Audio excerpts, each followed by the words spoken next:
সুপ্রিয় বন্ধুগণ, যারা রিটেন স্পোকেন গ্রামার শিখবেন এবং অপরকে শেখাবেন তাদের জন্য আজকের এই ভিডিওতে আমরা ইনফিনিটিভ ভার্ব নিয়ে আলোচনা করব। হ্যাঁ বন্ধুগণ, ইনফিনিটিভ ভার্বের ইংরেজিতে টোটাল 63টি গঠনের ব্যবহার রয়েছে। এদের মধ্যে আমরা ইতিমধ্যে 1 থেকে 33টি গঠন নিয়ে আলোচনা করেছি। আজকে আমরা আলোচনা করব 34 নম্বর নিয়মটি নিয়ে। হ্যাঁ বন্ধুগণ, আসুন ভিডিওটি শেষ পর্যন্ত দেখি, পুরো বিষয়টি ভেঙে ভেঙে বুঝে নেই। আজকের এই ভিডিওটি Khan method a complete book of written spoken English grammar এই বই থেকে নেওয়া হয়েছে। এই বইটি সম্পূর্ণ বাংলা অর্থ সহকারে ভিডিও লেকচারকে তৈরি করেছে। ইতিমধ্যে এই বইটির উপর 750-এর অধিক ভিডিও লেকচার তৈরি করে ফেসবুক, ইউটিউবে দেওয়া হয়েছে। প্রতিটি ভিডিও আপনাদের কাজে আসবে, ভালো লাগবে।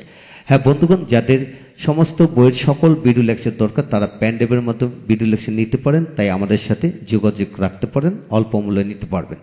এখন আসেন ইনফিনিটিভ বলতে আমরা বুঝি টু প্লাস বার, অর্থাৎ to do, to go, to come, to read, মানে অর্থাৎ ভার্বের পড়বে যখন টু থাকে তখন সেটাকে ইনফিনিটিভ ভার্ব বুঝিয়ে নেবেন। অর্থ হচ্ছে টু ডু অর্থ করা, করার করতে, করার জন্য, করার কারণে, করার মতো। টু প্লে খেলা, খেলা খেলতে, খেলার জন্য, খেলার কারণে, খেলার মতো। টু রিড পড়া, পড়া পড়তে, পড়ার জন্য, পড়ার মতো। টু বি অর্থ হওয়া, হওয়ার হইতে, হওয়ার জন্য, হওয়ার মতো। অর্থাৎ যে কোনো ভার্বের পড়বে টু বসলে এরূপ অর্থ প্রকাশিত হবে। হ্যাঁ বন্ধুগণ, এখন আসুন 34 নম্বর নিয়মটি হচ্ছে সাবজেক্ট ভার্ব থাকবে, তারপর হলো how, what, which, when, where, why, whom. To verb plus subject, be noun adjective, পরে হ্যাভ ভার্বের পাস্ট পারফেক্ট ফর্ম, পরে হ্যাভ প্লাস নাউন। কিভাবে এরূপ গঠনে পড়বেন লক্ষ্য করেন। যেমন I know how to do the work, আমি জানি কিভাবে কাজটি করতে হবে। হ্যাঁ বন্ধুগণ, I know how to play football, how to teach English, I know how to teach English, আমি জানি কিভাবে পড়াতে হবে। I know how to read English, আমি জানি কিভাবে ইংরেজি পড়তে হবে। I know how to help you, আমি জানি তোমাকে কিভাবে সাহায্য করতে হবে। I know how to run fast, আমি জানি কিভাবে দ্রুত দৌড়াতে হবে।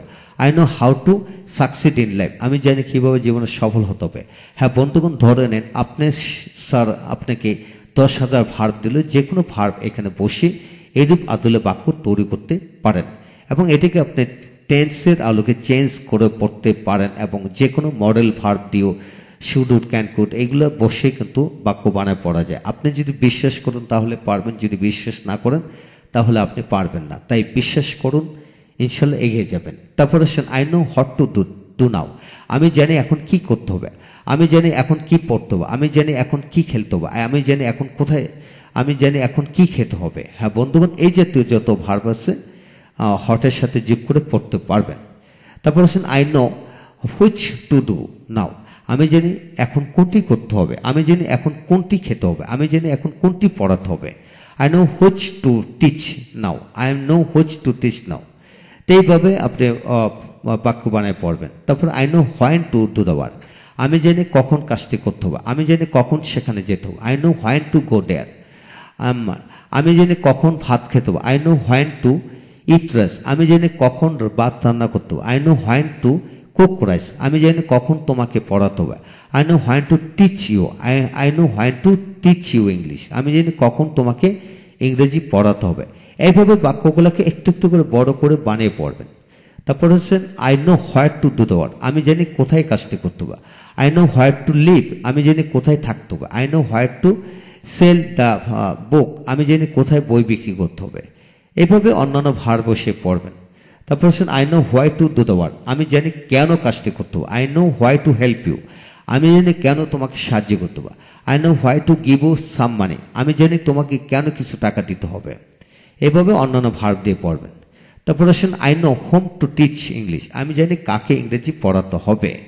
আই নো হোম টু লাভ, আমি জানি কাকে ভালোবাসতে হবে। I know whom to help, আমি জানি কাকে সাহায্য করতে হবে। এভাবে অন্যান্য ভার্ব দিয়ে পড়বেন। তারপর আসেন I know what things to do, আমি জানি কি কি করতে হবে।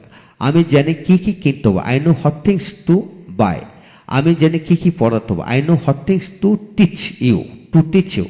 হ্যাঁ বন্ধুগণ, এইভাবে ভার্ব বসে পড়বেন। তারপর 9 নম্বর I know what work to do, আমি জানি কি কাজ করতে হবে।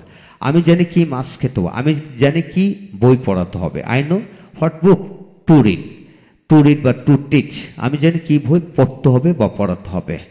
তারপর 10 নম্বর I know what works to do, আমি জানি কি কি কাজ করতে হবে। আমি জানি কি কি কাজ করতে হবে। আই নো হোয়াট ওয়ার্কস, যখন কি কি বোঝাবে তখন হোয়াট ওয়ার্কস নাউনের সাথে এস দিতে হবে।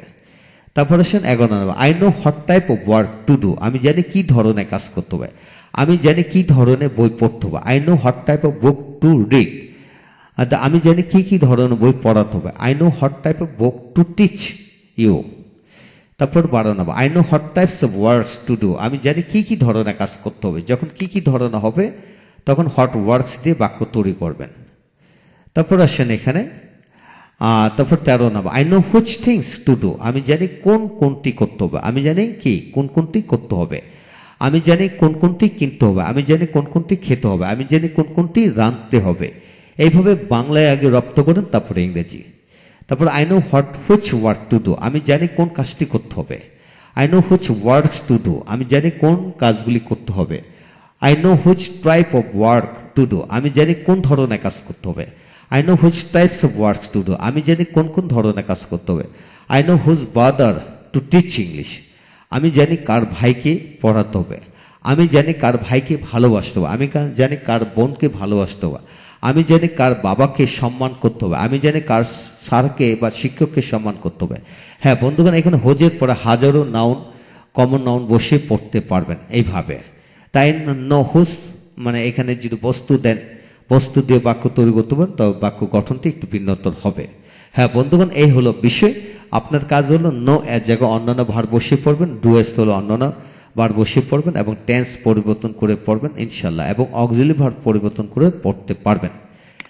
তারপর আসেন আরো কিছু গুরুত্বপূর্ণ তথ্য হলো যেমন নাউন অ্যাডজেক্টিভ যুগে কিভাবে পড়বেন। I know how to be a doctor, আমি জানি কিভাবে ডাক্তার হতে হবে, ইঞ্জিনিয়ার হতে হবে, ম্যানেজার হতে হবে, নেতা হতে হবে। I know how to be a leader, I know how to be a leader, আমি জানি কিভাবে লিডার হতে হবে। I know how to be a chairman, আমি জানি কিভাবে চেয়ারম্যান হতে হবে। I know how to be rich man, আমি জানি কিভাবে ধনী লোক হতে হবে। তারপর আসেন I know what to be, আমি জানি কি হতে হবে, আমি জানি কি হতে হবে। I know which to be, আমি জানি কোনটি হতে হবে। I know when to be a doctor, আমি জানি কখন ডাক্তার হতে হবে। I know where to be a doctor, আমি জানি কোথায় ডাক্তার হতে হবে। I know why to be a doctor, আমি জানি কেন ডাক্তার হতে হবে। I know what type of doctor to be, আমি জানি কি ধরনের ডাক্তার হতে হবে। I know which type of doctor to be, আমি জানি কোন ধরনের ডাক্তার হতে হবে। I know whom to make a doctor, আমি জানি কাকে ডাক্তার বানাতে হবে। I know whose brother to make a doctor, আমি জানি কার ভাইকে ডাক্তার বানাতে হবে। I know how to be rich, আমি জানি কিভাবে ধনী হতে হবে। I know how to be poor, how to be fat, how to be tall, how to B মানে how to be active. I know how to be active, how to be lazy, যে কোনো কিছু বসে adjective বসে পড়তে পারবেন। I know how to be polite, আমি জানি কখন বদ্ধ হতে হয়। I know where to be polite, আমি জানি কোথায় বদ্ধ হতে হয়। I know why to be polite, আমি জানি কেন বদ্ধ হতে হয়। হ্যাঁ বন্ধুগণ, এই হলো বিষয়। আপনার কাজ হলো নাউন চেঞ্জ করবেন, অ্যাডজেক্টিভ চেঞ্জ করে পড়বেন, প্রয়োজনে সাবজেক্ট চেঞ্জ করবেন, অক্সিলারি ভার্ব চেঞ্জ করে পড়বেন। এইভাবে যদি আপনারা পড়তে পারেন তাহলে এই গঠনের আলোকে হাজার হাজার বাক্য বানিয়ে পড়া যাবে।